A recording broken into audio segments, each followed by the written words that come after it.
L'Afrique est en guerre. Nous avons lancé cette thématique depuis peu. L'Afrique est en guerre. Et pour comprendre la situation de belligérance dans laquelle l'Afrique est avec les autres peuples du monde, nous avons estimé qu'il était important qu'on essaye de baliser le contexte historique avant d'entrer dans le contexte géographique. Et dans ce déblaiement du contexte historique, nous avons commencé déjà par montrer les étapes successives des conquêtes étrangères sur l'Afrique depuis l'Antiquité, avec les Byzantins, avec les Grecs, les Romains, et nous avons commencé avec les conquêtes européennes et nous sommes allés par principale puissance européenne. Et nous nous sommes arrêtés tout récemment sur la conquête arabe, celle qui a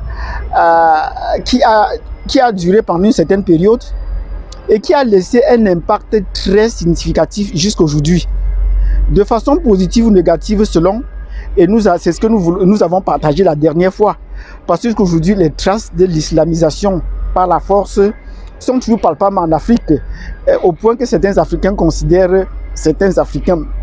nègres considèrent que l'islam est leur religion parce que depuis des générations, ils sont dans l'islam. Donc l'Afrique est en guerre. Et nous allons continuer cette thématique après l'islam. Nous allons voir les conquêtes européennes. Mais pour aujourd'hui, nous allons soulever un autre pan de la guerre médicale. La guerre médicale. Si vous êtes intéressé de savoir cet autre aspect de la guerre médicale que se livre l'Afrique avec le reste du monde, installez-vous confortablement, cliquez sur la cloche de notification après vous être abonné, partagez et laissez-nous des commentaires sur ce. Sur ce, je vous dis à tout de suite.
Donc, bienvenue sur la chaîne Azania Africane.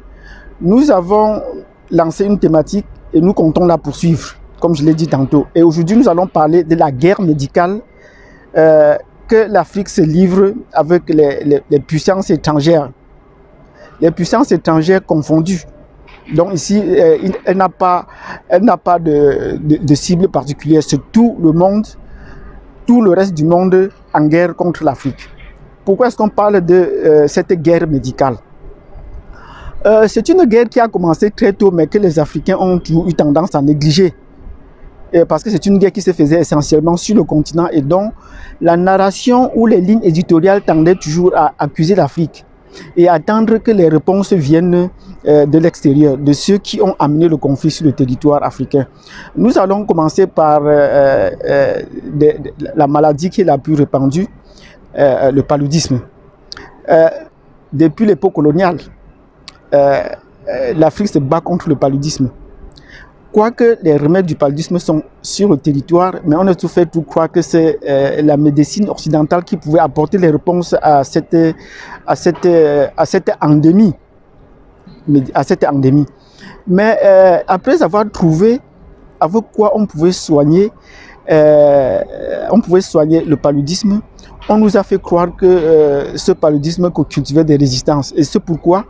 Parce que la quinine qui avait été choisi ou qui est le meilleur antidote contre le paludisme, on nous a fait croire qu'il fallait le moderniser pour le commercialiser. Mais en le modernisant, on a introduit des éléments, le chlore, on parle de chloroquine, le chlore, qui est un élément nocif et qui permet non pas seulement qui ne permet pas de guérir la maladie, mais de soigner à peu près les symptômes et de faire perdurer la maladie. Et après, on va nous dire que le paludisme a développé des résistances. Or, après le paludisme est venu s'ajouter le VIH-Sida. On nous a dit que ça venait des singes en Afrique, mais jusqu'à présent, aucun singe encore de la forêt n'a été mort, n'a été tué. On n'a pas compris des chasseurs africains dire que éviter de ramasser les singes en brousse qui seraient morts suite de cela. Mais curieusement, ça a été transmis à l'homme. Or, avec cela, l'Afrique continuait toujours à attendre les résultats, le vaccin qui viendrait de l'étranger. Et les solutions qu'on apportait pour soigner sur place n'étaient pas des solutions probantes. Ça veut dire qu'on vous disait qu'il faut aller faire des relations sexuelles protégées. Ça se transmettait par les relations sexuelles. Et puis, il y avait tellement de contradictions sur les symptômes et la maladie elle-même. Mais quoi qu'il en soit, la méthode la plus préconisée a été soit l'abstinence, soit la relation sexuelle protégée. Mais malheureusement, les condoms qui ont été envoyés, les premiers condoms étaient de très petite taille et ne convenaient pas aux Africains, soit ils étaient très fragiles parce qu'on disait que les Africains sont très bruts. Mais après, ils ont été améliorés, mais ils étaient infectés. Et cette infection de condoms a entraîné des sérieux problèmes dans les relations avec les gens. Voilà une autre guerre qui perdure jusqu'à ce jour. Et ces gens qui font la guerre à l'Afrique de cesser de nourrir un discours très nocif à l'endroit de l'Afrique. Je me souviens, au milieu des années 90, on nous disait que en l'an 2000 ou en 2010, il n'y aura plus de population adulte dans un pays comme l'Ouganda, où l'Afrique du Sud sera peuplée d'orphelins essentiellement, parce que les parents seraient morts de sida, et ainsi de suite. Ben, qu'en est-il aujourd'hui? Voilà que ces pays ont été soignés, ont été guéris. Ben, ça veut dire que qu'est-ce qui s'est passé entre-temps? Après le sida, aujourd'hui que les gens maîtrisent, que ça ne fait plus peur, on a trouvé l'Ebola. Et la réaction de l'Ebola, comme ça se répandait aussi très rapidement, a touché les Occidentaux, les Européens et l'Amérique du Nord. Et très tôt, on a trouvé un vaccin pour essayer de le stabiliser et de le contrôler. Donc voilà les différentes guerres à travers les maladies qu'on a fait à l'Afrique. Bon, tout récemment et actuellement, nous vivons une pandémie. Et cette pandémie, dit-on, vient de la Chine. Et en Chine, cela a éclaté, on dit, venant d'un certain marché où on vendait des animaux. Et on a ciblé particulièrement la chauve-souris, puis le pangolin. Mais nous avons déjà dit dans une précédente vidéo, on n'a jamais vu des chauves-souris, de pangolins morts en brousse sans raison, ou que des chasseurs aient trouvé des animaux de ces gens morts. Mais ça ne se transmet pas entre eux, mais ça se transmet à l'homme. Bon, ben, nous ne sommes pas des négationnistes, mais nous voulons juste apporter un éclairage sur les faits qui se passent maintenant. Et face à cette pandémie actuelle, l'Afrique a décidé de réagir. L'Afrique a décidé de réagir parce que, ayant toujours reçu les assauts, cela, au lieu de l'affaiblir, l'a plutôt renforcé. Et cette fois-ci, la réaction de l'Afrique ne s'est pas fait attendre parce que depuis la pandémie du sida, des chercheurs ont pris, au fait, des praticiens ou des gens pratiquant la pharmacopée traditionnelle disaient qu'ils étaient à même de traiter le sida. Mais on disait que ce n'était pas scientifique, et ceux qui le faisaient de façon discrète parce qu'on disait qu'une fois que vous annoncez que vous êtes capable de traiter le sida, vous annonciez comme ça votre mort. Et beaucoup de scientifiques africains qui ont prétendu amener des recherches dans ce sens en prenant une réflexion parallèle, j'aime bien cette expression de réflexion parallèle, une méthodologie parallèle, n'ont pas vécu longtemps. Ils ont passé très peu de temps avant l'aboutissement de leurs recherches, ils sont morts. Donc aujourd'hui, les recherches parallèles ou les méthodologies parallèles se sont multipliées. Et depuis cette époque, il y a eu des chercheurs qui ont trouvé des thérapeutiques, mais qui nous ont permis de soigner. Et nous allons prendre le cas actuel du docteur Agon du Bénin, du pays du Bénin, qui travaillant au Bénin et au Burkina Faso a pu mettre en place une potion. Appelons cela potion parce que ça c'est que la méthodologie dite européenne va dire pour soigner déjà le sida, et en l'appliquant maintenant à la pandémie, il a pu apporter des solutions efficaces à cette maladie. Mais malheureusement, il n'a pas reçu le soutien politique, comme je le disais tantôt, il n'a pas reçu le soutien politique. Et par conséquent, son remède, en fait, sa thérapeutique est restée encore de bouche à oreille. Ça n'a pas eu l'écho nécessaire. Et depuis cette pandémie, on essaye. On ne perd rien à essayer les produits que nous avons sur place, qui sont des produits naturels qui ne coûtent rien et on ne risque rien. Et c'est ainsi qu'au Congo démocratique, il y a eu plusieurs médecins ont dit qu'ils ont trouvé la thérapeutique.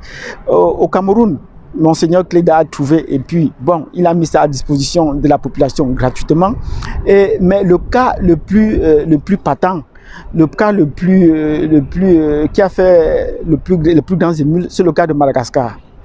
Et le président malgache, le jeune président malgache, parce qu'il a moins de 40 ans, a dit qu'il a trouvé le Covid organique, qui est le résultat des recherches d'un Congolais, d'un jeune Congolais démocratique, République démocratique. Avec les chercheurs malgaches, ils ont mis au point donc ce Covid organique qui permet de soigner. Et lui, il a bu en public et encourage la population de boire. Et une fois qu'il a sorti et a dit qu'il a trouvé ces remèdes, il y a eu une levée de bouclier de la part de l'OMS. L'OMS n'a pas tardé de réagir, puisqu'à ce lancement, l'OMS était même absente. Mais elle n'a pas hésité à lever le bouclier pour dire que ce n'est pas vérifié, que ce n'est pas sûr que cela pourrait être traité. Et je vous rappelle que le directeur de l'OMS, c'est un Africain, un Éthiopien. Il a dit que ce n'est pas vérifiable. Mais qu'à cela ne tienne, le jeune président malgache a réagi et a bien dit: c'est une question de souveraineté nationale et c'est pour les soins de sa population. Donc en attendant qu'on fasse des tests cliniques, que les autres le fassent, il encourage sa population à la boire et à en attendre. Et quelques jours après, il a fait une conférence avec plusieurs présidents africains pour encourager la prise de cette thérapeutique-là. Et on a vu le premier président à réagir dans ce sens, qui était le président équato-guinéen, qui a envoyé un avion, même en s'étant enfermé, chercher sa cargaison. Le président sénégalais s'est retardé par la suite, mais il a participé à la conférence. Et actuellement, on a vu donc également, on attend ces jours-ci, il a annoncé ces jours-ci, le président tanzanien d'envoyer un avion aller chercher cette thérapeutique-là pour le peuple tanzanien, aller chercher le traitement malgache pour le peuple tanzanien. Nous allons nous arrêter un instant sur le cas de la Tanzanie. Parce que le cas de la Tanzanie est un cas sur lequel il faudrait s'arrêter. Pourquoi est-ce qu'on doit s'arrêter sur le cas tanzanien? Nous avons présenté la Tanzanie comme un pays atypique. Non seulement dans la sous-région, en Afrique de l'Est, mais également dans toute la région de l'Afrique. La Tanzanie est un cas atypique. Nous l'avons dit dans la vidéo passée, non seulement la Tanzanie a refusé de faire le confinement, même en bouclant ses frontières, elle a refusé de faire le confinement dont les populations vont à leurs occupations, mais le président tanzanien a fait quelque chose ces jours-ci qui était un peu surprenant au courant de cette semaine. Qu'a-t-il fait? Il a fait venir des tests pour le Covid. Il a fait venir des tests et les tests sont arrivés. Il a dit qu'il faut qu'on vérifie si ces tests sont efficaces. Et il a fait des prélèvements, 4 prélèvements qu'il a envoyés aux scientifiques, à ses laborantins pour essayer d'appliquer ce test et voir s'il fonctionne. Et vous pouvez deviner ce qui s'est passé. Tous ces tests ont été marqués positifs. Il a fait 4 tests. Il a pris la chèvre, il a pris le mouton, il a pris la papaye. Je pense qu'il y avait un 3e et pour un 4e, je pense que pour ces tests-ci, pour ces échantillons, il a mis le nom des femmes. Et dès que tous les tests sont venus positifs, il a dit, vous voyez, est-ce que ces kits sont donc fiables? Si on teste la chèvre, elle est positive. On teste le mouton, il est positif. On teste également la papaye, un fruit, et qu'il est positif au Covid-19. Ça veut dire que ces kits ne sont pas fiables. Donc nous nous arrêtons sur le cas de la Tanzanie pour dire l'Afrique désormais doit être vigilante. Vigilante sur ce qu'elle fait elle-même et être vigilante sur ce que les autres lui apportent comme remède. Parce que nous voyons toujours chaque fois qu'il y a un problème en Afrique, on voit toujours des gens venir vous dire qu'ils veulent vous aider. Mais est-ce qu'en fait c'est l'aide? C'est le problème qui vient plus en créer. Vous avez vu au début de la pandémie, la Chine, au lieu de nous apporter des remèdes, s'est empressée de nous envoyer des sacs pour les cadavres. Elle en a envoyé au Kenya. Elle est venue au Nigeria avec des sacs de cadavres parce qu'on attend qu'il y ait des milliers de morts qu'il y ait des milliers de morts en Afrique. Mais jusque-là, on n'a pas encore atteint les chiffres de 100 morts par pays. On caracole encore par là. On n'a pas encore atteint ces chiffres de 100 morts. Donc, vous comprenez que ces tests, donc, pour s'arrêter sur le cas tanzanien, ces tests est à remettre en cause. Il faut qu'on soit vigilant sur les produits qu'on nous envoie. Ça, c'est déjà de 1. Bon, pour le moment, on a pu à débattre sur les questions de la vaccination. Tout le monde le sait. Faites attention de vous vacciner. Faites attention de vous tester. Si vous n'êtes pas malade et si vous sentez des malaises, il serait préférable de prendre des traitements naturels sous la main, qui n'a pas de conséquences, secondaires, qui n'a pas des effets secondaires comme on aime le dire. Donc il est hors de question de courir et de vouloir se faire tester même quand on n'a rien. Quel est le but de se faire tester? Et quel est l'intérêt de se faire vacciner? Or, on a aujourd'hui en Afrique, ce n'est pas tous les pays africains qui sont infectés. Il faut bien qu'on le dise. Donc cette guerre médicale, ce n'est pas tous les pays africains qui sont infectés. Je vous ai dit que la plupart des pays africains, on a encore moins de 100 cas. Et dans un pays comme la Mauritanie, on n'a encore déclaré aucun cas. On n'a encore déclaré aucun cas. À Madagascar, on n'a pas encore déclaré un cas de mort suite de cela. Vous comprenez que ce n'est pas aussi une pandémie qu'on pourrait dire. L'OMS a déclaré cela comme une pandémie, mais en Afrique, on ne peut pas déclarer cela comme une pandémie. Voilà une guerre psychologique qu'on nous mène. Donc cette guerre médicale est d'abord doublée d'une guerre psychologique. Donc on essaie de vous fragiliser l'esprit et de vous attendre ça fatigué. Donc aujourd'hui, quand on nous parle des produits qu'il faudrait attendre le test clinique, l'Afrique est en train de remporter une première guerre. Parce que, elle a d'abord résisté à la guerre psychologique, comme a fait le président Magash, et comme est en train de le faire le président tanzanien, pour dire que nous n'allons pas vous attendre pour déployer nos propres remèdes. Et les recherches se poursuivent. On a tous ces produits en Afrique qui permettent de faire le test et les recherches se poursuivent. Au Cameroun, il y a des chercheurs qui ont découvert en République centrafricaine, en République démocratique du Congo, ainsi de suite. Donc, l'Afrique est en train de résister positivement à ces conflits qu'on tente de lui imposer depuis des années. Donc, voilà la guerre médicale qui est menée à l'Afrique et l'Afrique est sur le bon bout. L'Afrique est sur la bonne marche de remporter ces conflits avec bravoure, puisque de plus en plus, nous encourageons et nous le disons, c'est une position d'occasion pour cette chaîne Acheter africain, supporter l'Afrique. Acheter africain, supporter l'Afrique. Acheter africain, supporter l'Afrique. Donc, sur ce, nous voyons que la médecine occidentale est mise à mal. Donc, ceux des médecins qui sont toujours attachés à prescrire des thérapeutiques européennes sont dépourvus actuellement. Et on va se poser la question dans la prochaine vidéo, est-ce qu'il existe encore des vrais scientifiques en Afrique? Pour ceux qui m'ont suivi jusqu'au bout et qui ont été satisfaits par ce que j'ai dit, et qui ont des commentaires à poser, qui n'hésitent pas. Je vous dis merci de m'avoir suivi jusqu'à présent. Mettez-moi un pouce et faites le commentaire. Surtout, abonnez-vous, partagez pour qu'on agrandisse cette communauté et cette famille africaine. Merci famille de m'avoir écouté et on se dit à la prochaine vidéo.